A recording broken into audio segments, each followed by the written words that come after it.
Welcome to the Mind Your Own podcast with Aaron Sorensen and Sasha Durkin, where we stick to sports, except when we're not. Hello and welcome to the Mind Your Own podcast. I'm Aaron. I'm Sasha. And I'm laughing because we're back, but I totally just botched the beginning of this intro because I didn't know if we were recording or not. So it's been a while. I have no idea what's going on. I always just hit record right away so I don't forget.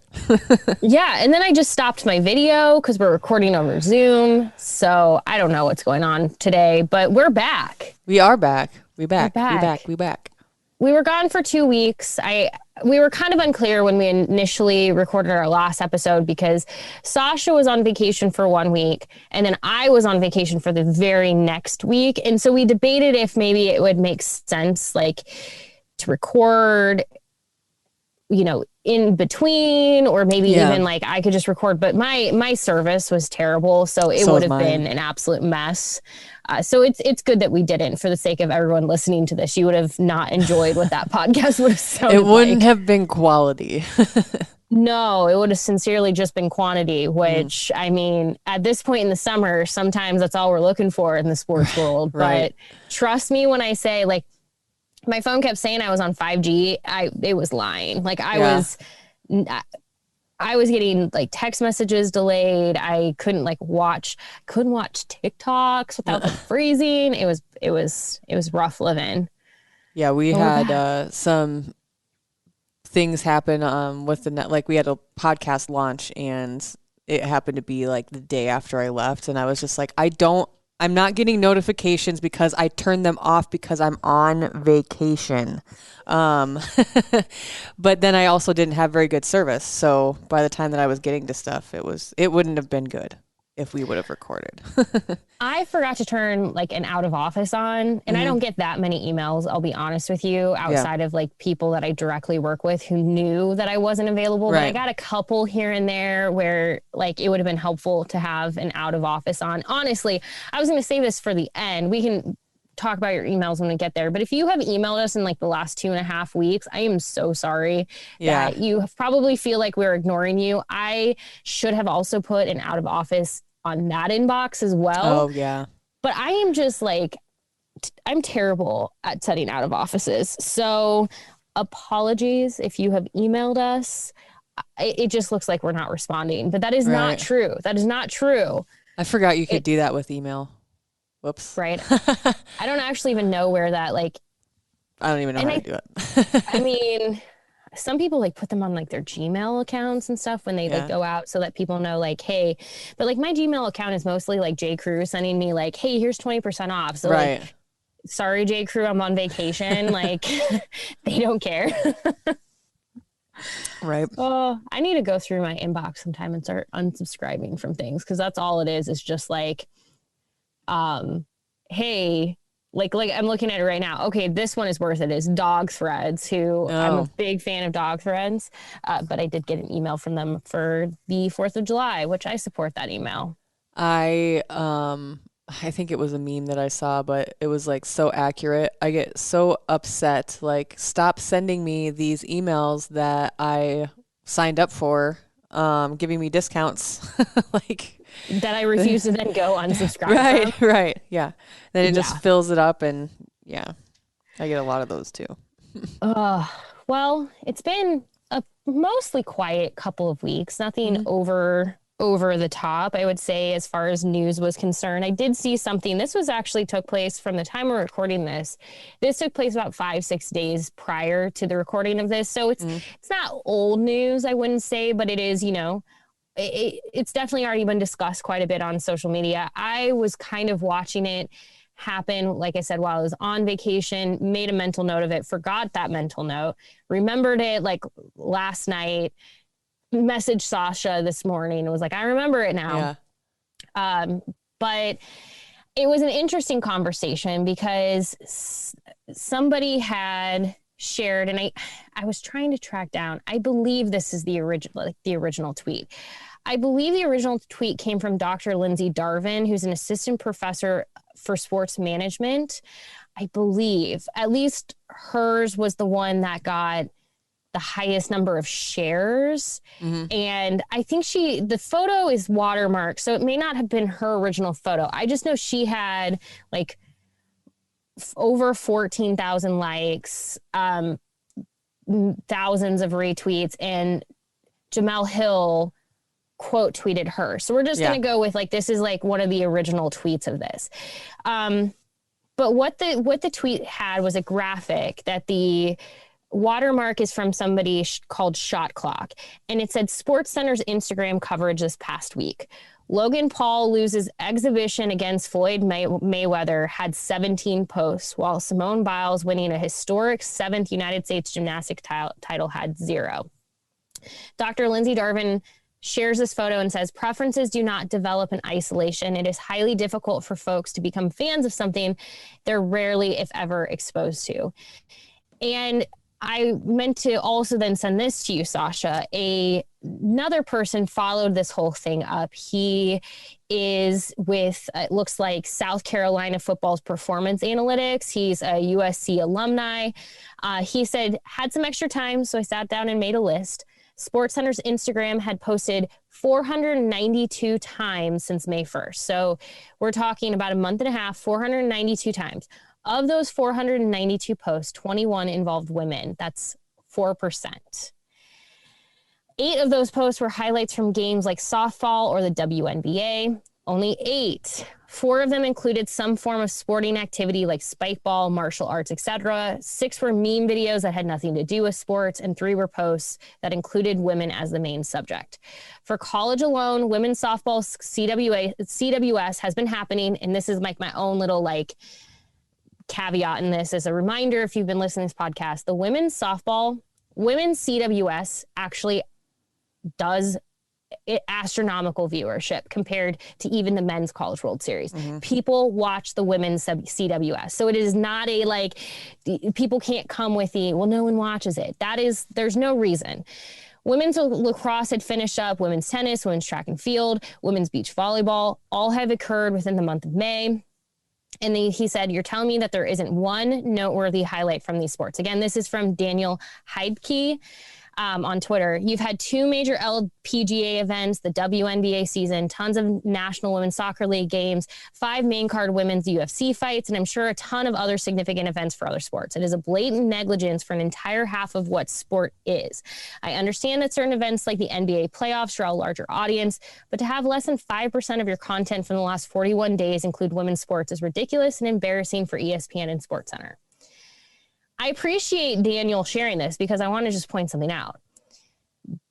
Daniel is a white man. I know nothing else about him besides that, but like this is a big piece, is to have him be the one who shared this was like a big deal, because here's the reality is when women call these things out, or even when Jemele Hill calls it out, you start to see headlines where it's like she's calling it out and criticizing her old company, or women are angry or whatever. Women always come with these caveats of why we're upset about something, whereas men typically listen to other men, especially other white men. So I appreciated the fact that Daniel had that extra time on June 10th and sat down and made a list, and didn't just share the list, but actually shared some thoughts and threaded them for people to see. And I can link both the original tweets in our show notes at hailvarsity.com, so you can go see and support these as well. I didn't have a ton of time to really react in the moment to these. I did watch, for the record, that U.S. Gymnastics Nationals. I did watch that live because I'm a huge Simone Biles fan. I think about everybody on the planet is. If you're not, what are you doing with your life? But I mean, it wasn't just about Simone, because I want to know who some of these women are going to be for the Olympic team. Like this is exciting. So I was watching, I was really excited. There was just such incredible sport, like just like incredible athletes. And I understand to a degree that ESPN has certain rights where they're showing certain things. So they're going to go and post more about some things because it is airing on an ESPN network. It is airing on ABC. It's airing on an ESPN.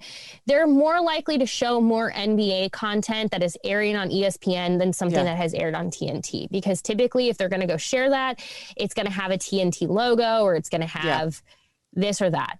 I believe the gymnastics meet was on NBC, if I remember correctly from where I watched it. So I'm sure they did not want to share something that showed NBC Sports. The difference is, though, is ESPN has a lot of money. Right. They have, I guarantee you, subscriptions to Getty Images, to AP. They have all of these images that they use for other things. They could have certainly just gone and gotten a photo of Simone at any other tournament competition, and just shared it and then shared what she had accomplished. No one is asking for you to necessarily have the photo of the moment she won, if that is going to be something where there's a broadcasting rights issue there. But like the inability to think we have all of the access in the world to all of these photos, and we're not going to just go grab one. You're not even going to acknowledge it at all? Like, it doesn't make sense to me. It seems tone deaf to me, honestly.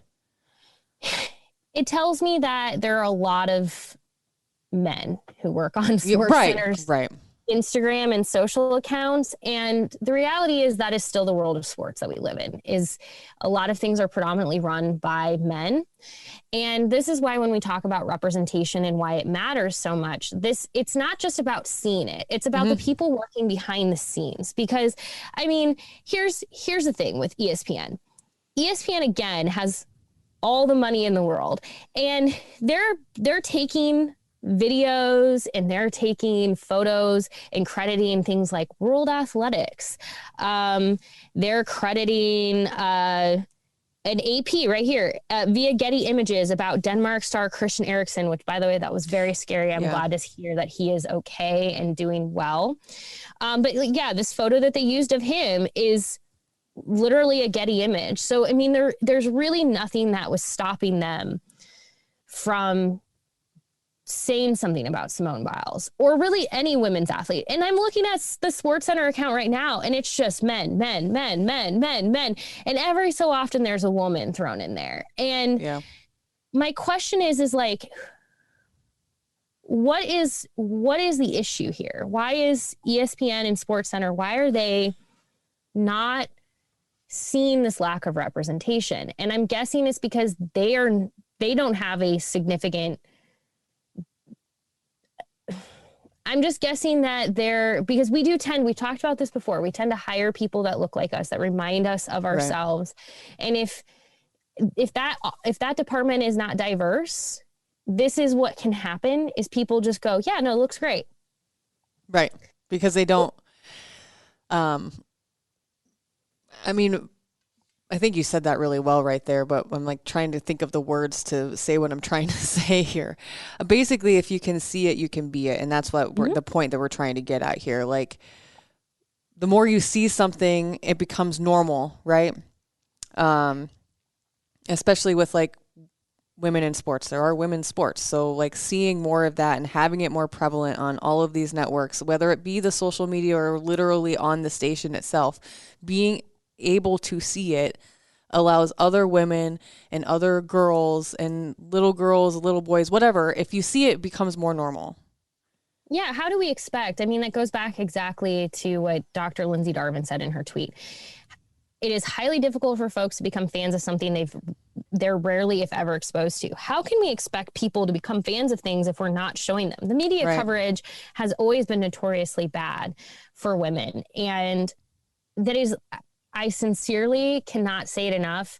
It is not because people aren't interested in women's sports. Like that is a lie at this point. It is sincerely like that is a lazy argument at this point. Right. If you're going to come to me and say the reason that the Women's College World Series national championship game had to be played at 3 p.m. in the afternoon for TV coverage, like that is a lazy argument at this point, because I understand that like you're balancing all of this other stuff. You have the NBA finals, the NBA playoffs are not yet to the finals, but like there's just so many things where I feel like it's really easy. So sorry for kind of getting in the weeds on all of this for everyone, but I saw a story this morning about how ESPN came forward and basically admitted that they need to be better when it comes to the college football playoff, and that throughout the football season, they need to do a better job of showing games that aren't just teams that are still in the running for the playoffs. Because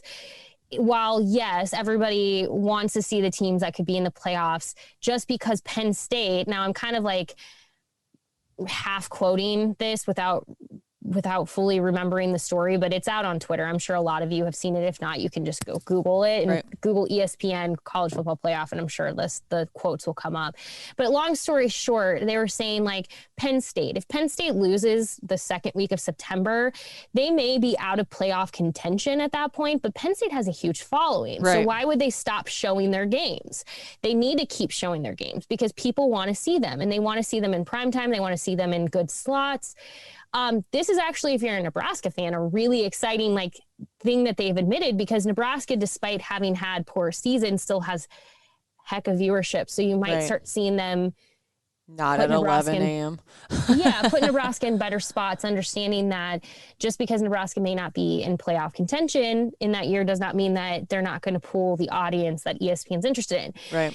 The thing is great about that is I'm glad that ESPN had that admission, but they need to be having that same conversation about other sports. Right. They need to be having that conversation where they're saying it is not right for us to not show these other things because because we think people want to watch this. If the viewership is there, like with the Women's College World Series, why are you not showing it? And even on top of it, if you're sitting there going, well, no one watches this stuff, you don't know unless you put it on your network. I've sat and watched so much diving in the last week because I'm so interested in it. It's such a fun sport to watch. Nebraska actually had a diver competing for the opportunity to go to Tokyo with the Olympics. There's so many people who will tune in for these things, but if you do not put them on your networks, if you do not give them the opportunity to be seen, you'll never know if people care or not. Right. It's really hard to gauge that interest or taste if you don't expose people to it. It's like feeding a kid something other than what you normally feed them. But they don't know if they'd like something else if they've never tried it. I think it's just important to, I get it, but I don't. So doing the same thing over and over and over again, just because you think that's the thing that works, for money reasons or whatever, you can't know unless you try. And I don't know how you better incorporate that, but there's got to be a way that you can do it that I think networks have to be more afraid meets the needs to of fail. everyone. Yeah. Yeah, I think there has to be more of a fear. There has to be less fear of what if this event that we show doesn't pull the same numbers that an NBA playoff might, because it might surprise you. You don't know unless you show them, but it also takes accurately representing people. And that starts in the rooms where all of this gets made. So having TV executives of, having women in those rooms, having people of color in those rooms, having people who can sit down and say from their experiences, I don't want to get down this whole rabbit hole on this, but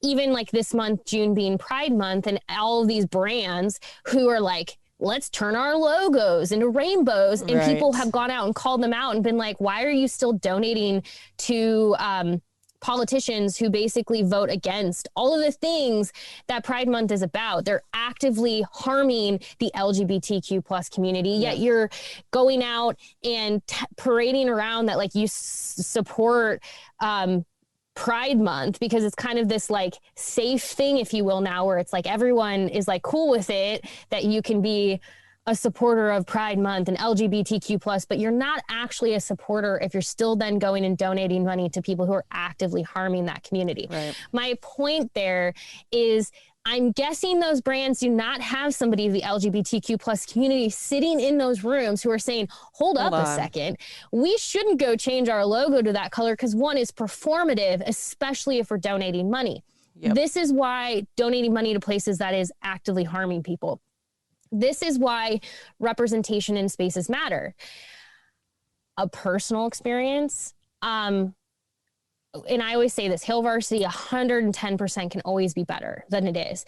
But when we had a conversation with Josh Mitchell just about a year ago, and we talked about George Floyd, Black Lives Matter, talking about how to accurately represent Black athletes, he gave a point that has sat in the back of my head for nearly a year now. And it's not that I would have never maybe thought of this, I guess, but he thought of it and shared it. And I'm like, I love it. Unfortunately, I'll explain why it's been hard to follow through with this. But he said, the hardest part for me as an athlete, especially as a Black athlete, was people seeing me for more than that, seeing me as more than an athlete, seeing me out of my uniform.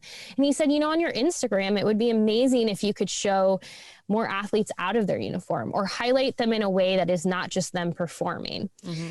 And that has hit me like a ton of bricks so many times in the last year. The hard part is the pandemic has made it very difficult to get any kind of access to people outside of the very limited, for football, we sat in a press box and our photographers had to sit in the stands. Like there was no personal, one-on-one connection with people where we could be up close. We could get them in those moments out of uniform or out of performance mode, if you will. So it is something that has sat with me because it is such an important point that he brought up, and his experience is what has shifted my thinking, where when that opportunity is able to be presented to us, where we can highlight athletes outside of it, I would love to follow through with that, because I thought it was such an incredible idea, such an idea where you're like, why didn't I think of that? But I didn't think of it because it wasn't something in my worldview. Right. I'm not a former athlete at Nebraska. I haven't lived in that fishbowl. Josh Mitchell has. So his experience in the end will make Hail Varsity better because he was able to say, from my experiences, this is what I think. Right. That is why representation is so important in these rooms, because yes, as I just admitted, I haven't been able to follow through on that yet because it literally just hasn't been possible in the last year. But it is something that I would like to do because I think it's such a important piece to highlight athletes for more than just what they do on the field, but their accomplishments everywhere. Well, and it's hard to, we've had this conversation a few times before. It's really difficult to know what someone else experiences because you're not that person, without having direct firsthand knowledge of it. So when we say representation matters, that's why it matters. It is impossible for Aaron or I or somebody else that maybe is on the Hail Varsity staff to know what it's like to be an athlete off of the field or the court or whatever their sport is, because we don't have that life experience. So representation matters, because if you brought in who is included on your staff or in your group or in a room at ESPN, maybe a former gymnast or something, just because, to loop it back to Simone Biles, but you can't know what you're missing because you don't know, you don't have every experience in the world. So having women occupy spaces in these rooms and people of color and just different life experiences always is going to broaden your horizon as a company, as and just an entity. Being inclusive in that way helps everybody, legitimately everybody. And I really like this quote that I've it's been used a lot in this group that I'm a part of with Peloton. It's called the Boo Crew. It's for Cody Rigsby, one of my favorite instructors, but they have printed it on stickers and other things. It's people of quality don't fear equality. And I think a lot of times when we have these conversations about being more representative of who we cover, or hiring more people of color, hiring more women, and you get that pushback typically from white men who are like, it shouldn't be about the color of your skin, and it shouldn't be about if you're a man or a woman. And the thing is I actually agree. It shouldn't be at all, but you aren't going to get the full range of talent that you can unless you have a diverse pool of people that you're interviewing and looking at. In fact, I was just seeing this the other day, and now I'm going to go pull it up on my own Twitter account, because I think that this was I don't know if I actually shared the right one, and I'm going to be sad if I didn't. Well, Becky Hammon is one of the individuals whose name is in the running for the head coaching jobs for both the Portland Trail Blazers and the Orlando Magic. I believe it was the Trailblazers who shared their list, and it has a diverse candidate group. I mean, 2 women, people of color. I mean, it is a diverse group. And the thing is when you do that, you are allowing that person who's hired, no matter the skin color, no matter if they're a man or a woman, no matter who they love, anything, none of it matters. None of that matters, because you will have gotten the most talented, best fit because you have opened up that pool. And I would assume if you are the person who is then hired, you get to look and say, I am the best for this job, because I was not only competing against people that look like me, but I was competing against people from all walks of life with all different backgrounds and diversity. And that means I am highly qualified for this job. I just don't understand when people get defensive, because I have never viewed it as, why are we trying to lessen the talent pool? Right. Why are we trying to make it harder for people to exist in these spaces? What are you so afraid of? If you are good at what you do, you won't have an issue. Yeah. If you are a white man who is in my mentions so often telling me it's not about skin color and it's not about gender, it's not about this or that, what are you afraid of? Why do you think that this is going to prevent you from still getting that job? Isn't it actually going to make you more? If you get that job, you are 100% the most qualified person for it. I understand that as humans, we are competitive individuals, and we want every opportunity to get where we want to go. And so if we can steamroll people in our paths to get there, but do not do that to leave people out of the running. Right. That doesn't make you better. It doesn't mean you are the most qualified. It means you just had the resources and the availability to get the job. Do you want to get to the end of your life and look back and be like, I didn't get where I was because I worked the hardest and all of these things, which you're going to tell yourself. You're going to look back and be like, but I didn't have to go up against everyone to get here, but it doesn't matter because I'm probably not making any sense, but I hope I am, because I don't get it. I don't understand why we're so afraid of diverse candidate pools, diverse working jobs, having people who don't look like us, who don't think like us. I'm not trying to overgeneralize either, but I think sometimes it literally comes down to how lazy people are. You're not willing to work hard. I'm to prove that you're the best at the job. That's what it comes across to me as. I'm so threatened at the fact that I might not be the best at my job that opening it up to a larger pool of diverse people petrifies me. That's all that's saying to me. It goes back to the insecurities thing. Typically when people are scared of something, it's because, you have legitimate fear and then you have insecurity. They're not one and the same. They're not mutually exclusive, but usually, feeling threatened has something to do with one of those two things. So what are you scared of, or what are you insecure of?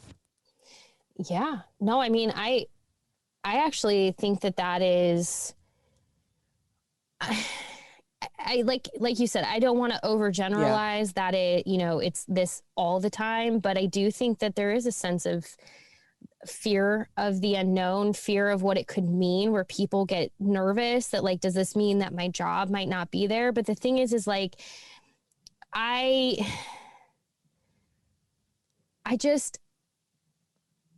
really just, I don't know. I feel when I see what has happened with the Sports Center, and they were rightly criticized for that. And I think people sometimes go, well, we're all just being super unfair. We're just, blah, blah, blah, blah, blah. And it's no. I think wanting Sports Center to be better, because I think Sports Center has I'm kind of wrapping my head around this. So when I had a call with Rhonda Revel for the cover of Hail Varsity, the May cover featuring Tristan Edwards. We were talking at the beginning before we even started talking about Tristan. There was a moment where two sisters on Nebraska softball team had this amazing catch. Like, it was incredible. And she was like, did it get on Sports Center last night? And I had gone to bed early, so I hadn't seen it at that point. Spoiler alert, it did make Sports Center. But we both sat there and we were kind of talking about it. And it's like, why are we sitting here going, did it make it? And it wasn't because it didn't deserve to make it, but we're like, did they actually put it on there? Right. That's the issue, is that, like, I'm sitting here talking to a very, very well-respected, well-known college softball coach, and she can't even say in good confidence that they're going to put her athletes on Sports Center.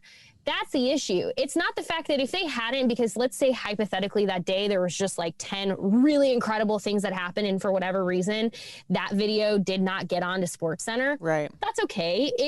It happens. But the fact that we could say in our minds, we never said it out loud, but you can feel it. Yeah. Where it's like, probably were there not 10 men's sports that maybe just had better stuff that day, or had better, quote unquote, better stuff?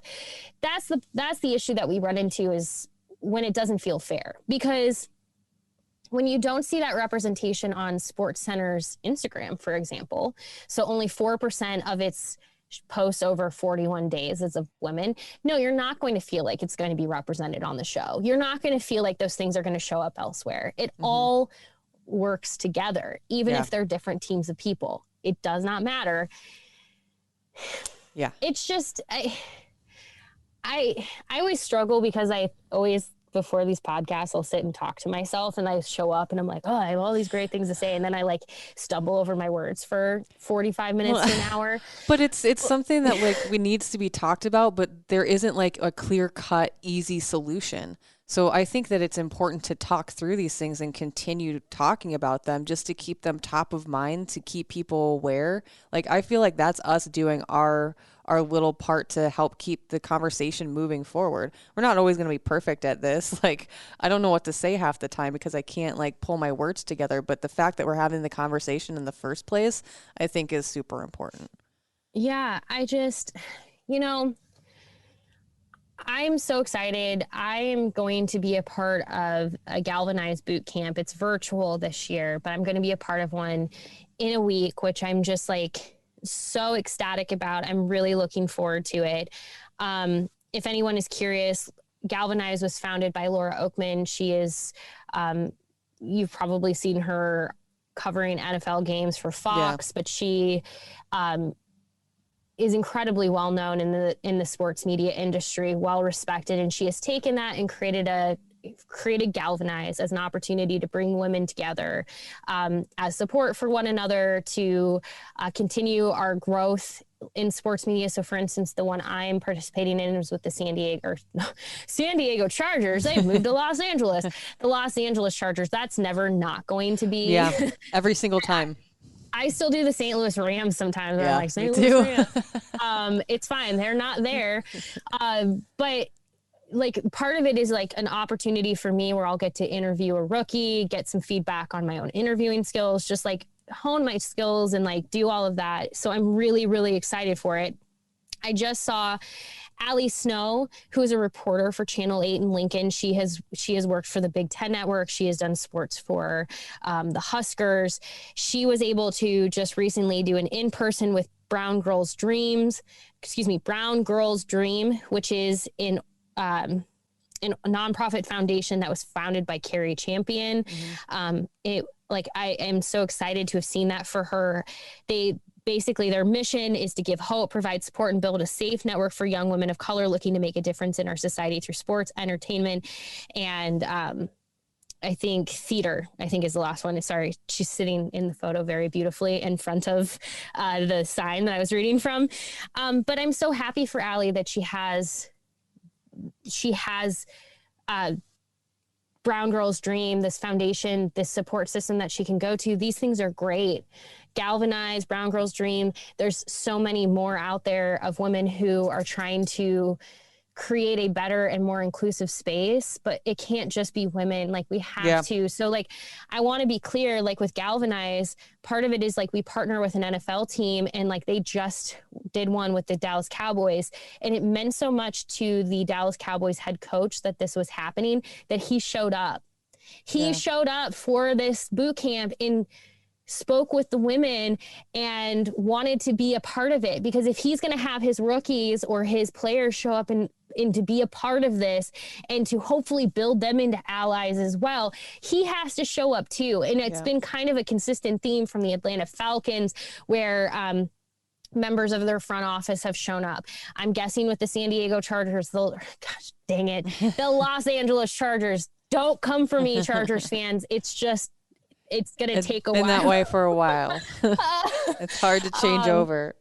But I mean, these are those things when I think of like how great these organizations are, these foundations, these nonprofits, and I'm glad that they exist. But when you talk about, like, again, kind of going back to the top when we said, Daniel Heidke, the fact that he was one of the people who was calling out SportsCenter. Right. We need men to join this, because we need white men to join this, because it can't just be women. It can't just be people of color who are telling you we have to keep building and we have to keep working toward inclusivity, more diverse workspaces, more diverse locker rooms, more diverse everything, more diverse front offices, more diverse executive boards. All of these things matter, because again, what ends up happening when you don't is you have a marketing team that changes their logo to rainbow for Pride Month, while their executive team is donating tons of money to places that are actively harming that exact community. That is what happens. Is it has to be a cohesive effort across the board. I understand that, like, we're not all in position, like hiring positions. We're not all we're not all a president or a owner of a team or this or that, but we all have a place where we can make change and we can make a difference. And that can just be simply liking things, sharing things, bringing attention and awareness to things. If you see a women's basketball game, stop and watch it for a bit. Right. Y'all ask us a lot, like, what can I do? I'm going to tell you right now, when I post women on Hail Varsity's Instagram account, y'all don't like it as much as when I post football. I mean, I can go give you real-time results of what, like, recent things.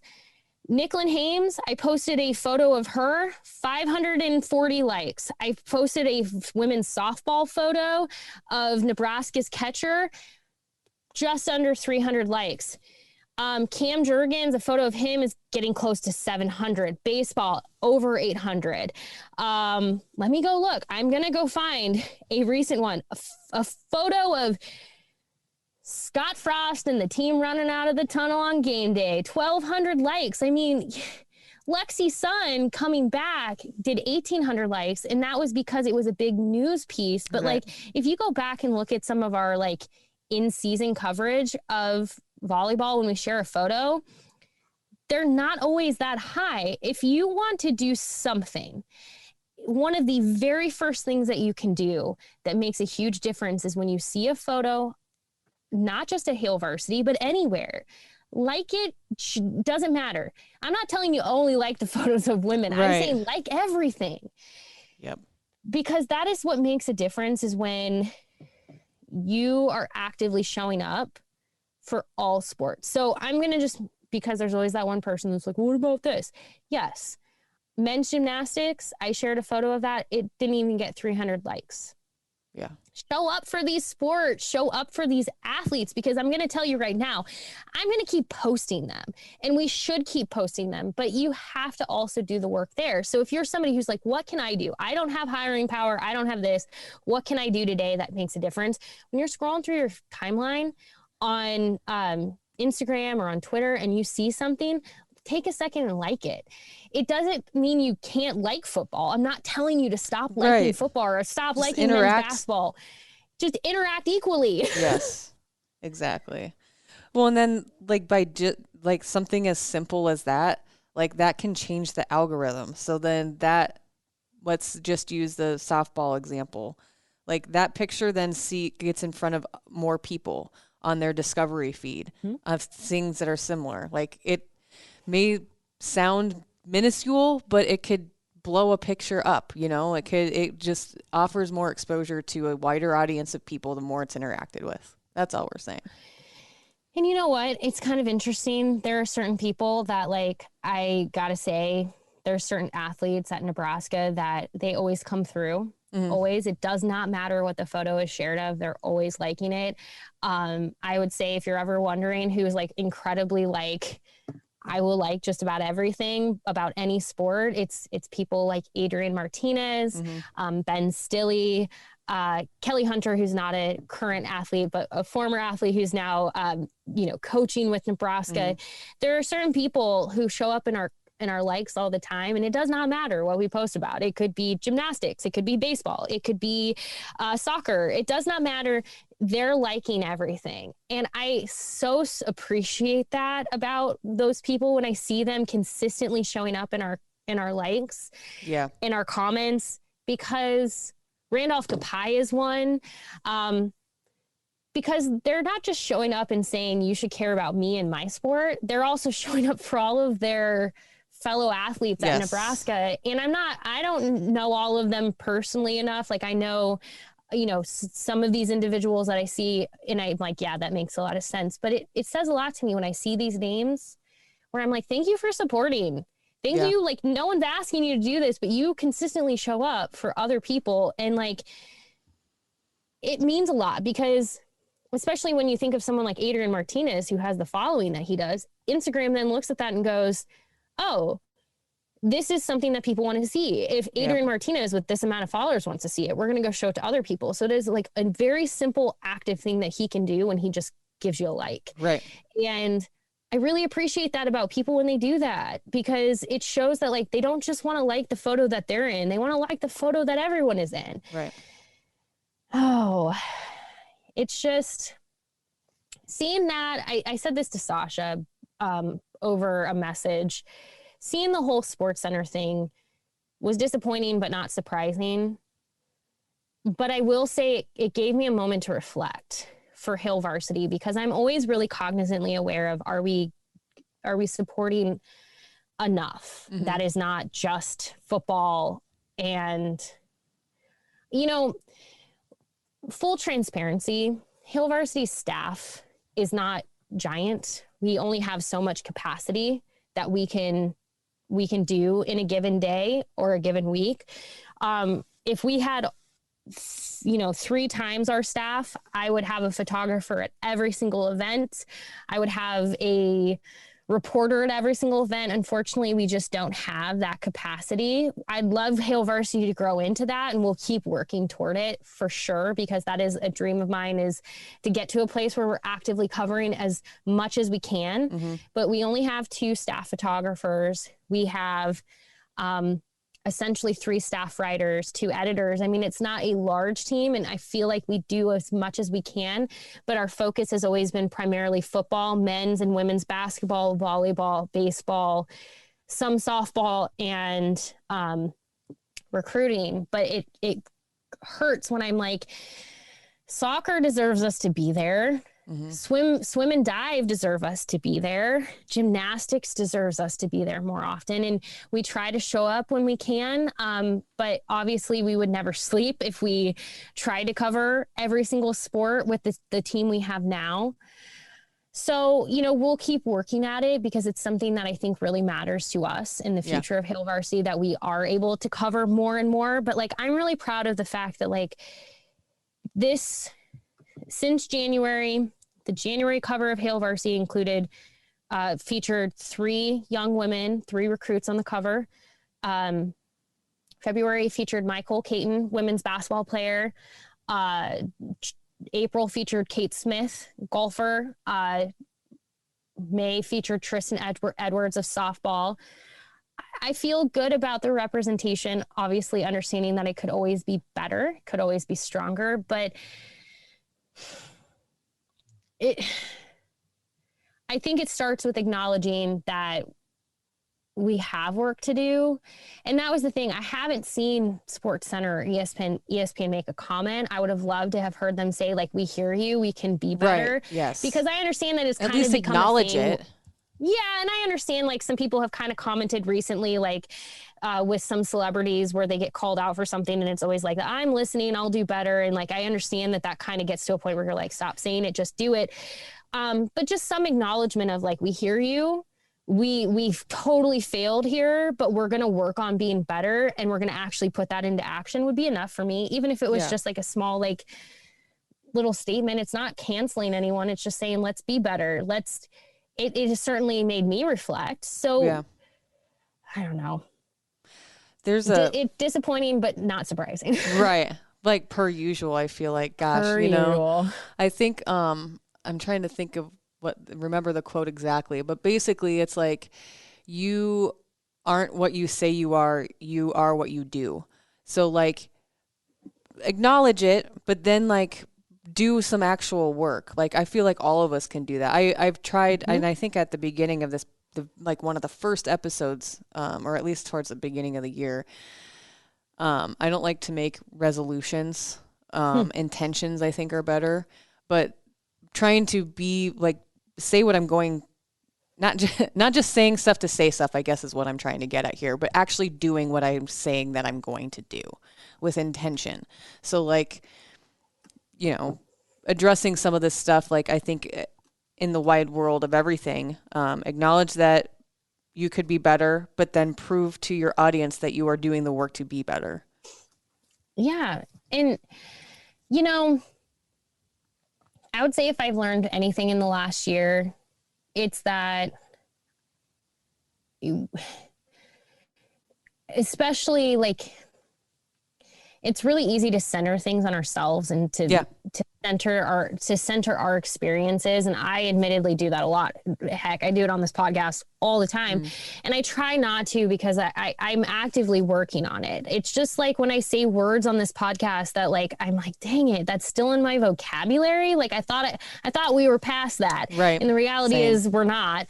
But I think it's less about, I totally agree when I see people say like, I don't think I have to like make these big social media statements and stuff. I think I should be actively living it. I agree. You should be living it. Don't just make a statement on social media for the sake of it and then not live up to it. But I do think it's important to, at the same time, to actively work towards showing it as well, because that is where people start to pay attention to what you do. So if you're somebody listening and you're like, what can I do? Even if it's just in conversation with your friends or family or supporting people on social media, when you see something that is worth sharing, that goes a long way. It doesn't have to be this grand gesture of like, hey, everyone, let me tell you exactly how I'm feeling. Like it can just be with how you live. It can be with the things that you like. It can be with the accounts that you follow and support. And when you show up actively, I mean, there's just these things that you can do that still show other people, hey, this thing matters and it matters to me and I want it to matter to you too. And I'm going to live this example. Yeah. It just, it's a thing like if you are in a position to hire, just having the mindset of, I'm going to go into this and not just look for the person who reminds me of me. I'm going to look for the person who I feel is the best candidate. I'm going to look for a diverse pool of candidates so that I can also be challenged in my role by people who might think differently than me or have different experiences. It's just,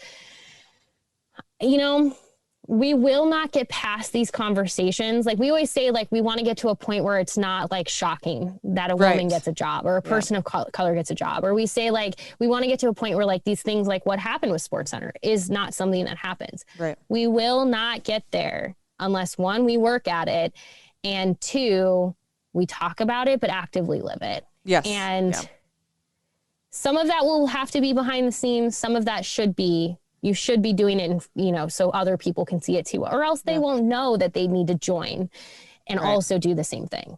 Exactly. Oh, I've missed this podcast the last 2 weeks. Before we end though, I do want to say, because not only did I miss Sasha, which she had a birthday, happy belated birthday. Thanks. It was also Sky, who is a listener of this podcast. His birthday was recent, so happy belated birthday to Sky. We have a lot of good people who just have had birthdays. The world just keeps getting better every year that you all are in it. We did get some emails, which again, if you haven't gotten a response, I'm so sorry. Maybe one of these days I'll learn how to turn the out of office on when we're gone. But Laura emailed a couple of weeks ago, said that she'd gotten her first issue of Hailvarsity and enjoyed the article on Tristan Edwards. So thank you, Laura, one, for supporting Hailvarsity, and thank you for saying that. I really enjoyed writing that story, but all the credit in the world to Tristan and her family. They're incredible people, absolutely incredible people. She's working on starting a podcast. I'm so excited about it. Laura, please keep us updated because I'm just like so excited. Danny also reached back out. I feel just so connected to Danny because when she first emailed us, she was pregnant. Now she has an absolutely amazing daughter. Send us some photos. She is an absolute sweetheart. She's so cute. She called her a little ray of sunshine. I love that. Yeah. She's a big fan of steak. So shout out to Sasha. But she shared,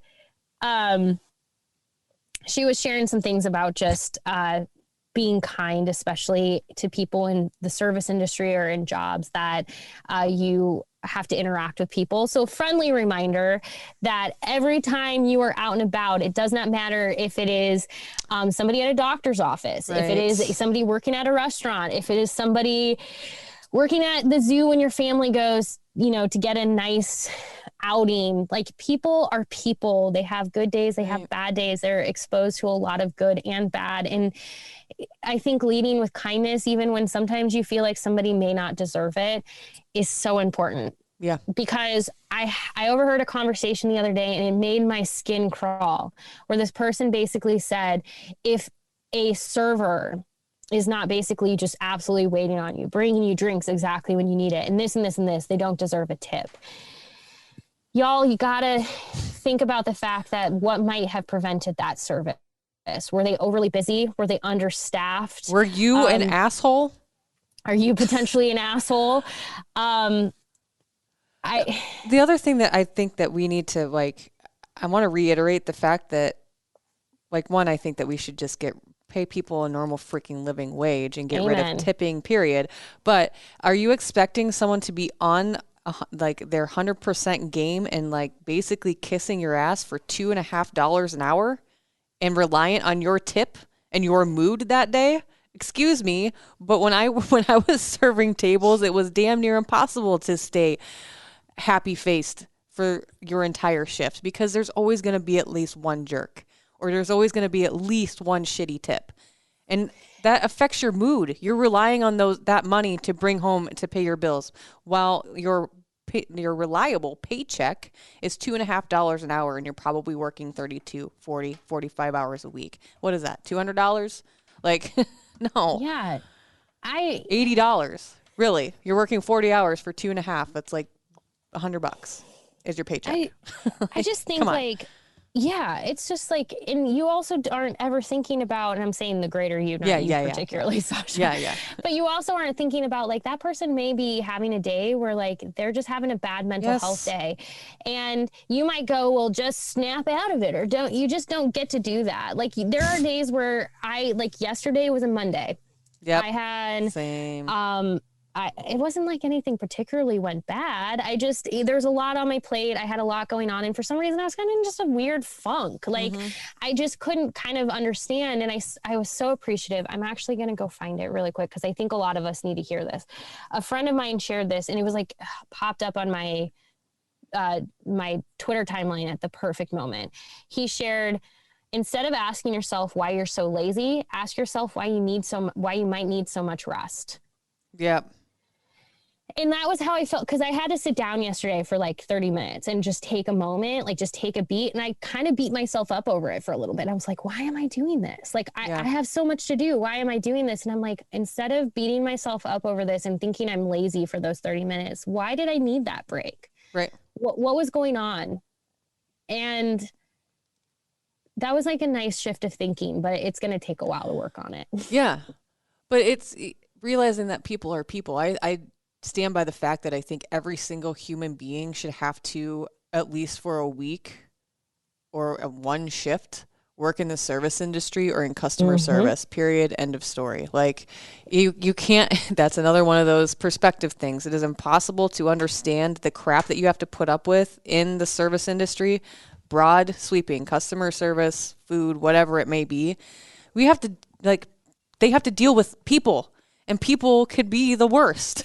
So it's just, I think it's a much needed perspective, because 9 times out of 10, I've found that the people that are complaining about that and saying, well, you should do this, blah, blah, blah, probably have never experienced that type of working environment. It's pretty crappy. Whether it be a receptionist or customer service of any kind on the phone, in person, or waiting tables, whatever. It sucks. It's awful. And I mean, I haven't been perfect to people either, but like I will say, like I do try to I do try really hard to be better. And honestly, I'm just going to say it. It's a lot of the times the same people who then feel like athletes should just be grateful to have a scholarship and to show up. And so I think if there's any challenge that we can take not only forward through this, and this has been something we've challenged before, but I think it's just a constant reminder, especially as we go into summer, knowing that like, you know, it's not like hiring is like going through the roof for so many of these jobs. When you go out to eat, as this pandemic, we come to the other side of it, as you're going out to eat and you're feeling more comfortable doing things. Remember that the people on the other end of that are people too, and they have been through probably even more short-staffed than they were. I guarantee you 85% of the time they're going to be more short-staffed than they were before the pandemic. So kindness is free. Exercise a little bit more patience, which is something that I think we can all be better at, period. But just be understanding. Yes. Go support things. If you see something on TV or on your timelines or whatever, support them, show some love, show people some appreciation, because I think that goes, I love that you said that. Just like kindness is free and kindness does a lot. So just show up through kindness. And I think that we all lived through a pandemic. So like there are varying degrees on how it affected people. Just be freaking nice to each other. It's Amen. Okay. We've all lived through a pandemic. We're still kind of living through it. So still be like somewhat mindful of other people. But I mean, it is kind of nice to see so many of your faces. One of these days, we'll have to like do a big meetup, maybe at Lucky Bucket, because I'm a big Lucky Bucket fan. And we also have listeners from Lucky Bucket who, at this point, I'm just trying to get them to like. When we get to have that crossover beer event, how do we get Block 16 in on this? We need like a Mind Your Own podcast, dinner at Block 16, beer at Lucky Bucket. Where could dessert be from? There's Sweet Magnolias. I really like all of. Okay, we'll plan it. We'll plan it once. It's like what, July 4th is like the date where they're hoping to get a good number of vaccinations by. Like we're getting close, y'all. We can like start planning this post-pandemic party here soon, because it would be nice to see people. The Mind Your Own podcast post-pandemic party. That's what it'll be called. Yeah, send us your ideas. Yes. Email us at mindyourOwnpodcast@hailvarsity.com. Tweet at Sasha72 or at Erin Sorensen. We just love to hear from you. We're glad to be back. Thank you for missing us. Yeah. A bunch of you were like really, really kind to be like, where are you? And we did a terrible job explaining it to you, but we're back. We are back. We're back and better than ever. Is it still Monday? I feel like it's still Monday. Yes, it does. Well, we will be back again in a week. Yeah. We aren't leaving you. Like I said, we will not abandon you anytime soon. So send us your email, send us your tweets. We'd love to hear from you. Mind Your Own Podcast at hailvarsity.com. And we'll talk to you soon. Hopefully, SportsCenter starts posting some some photo of women in the next week. That would be great. Back. Yes, we'll keep tabs on it. We love you guys. Bye. Bye. A Huda Media Production.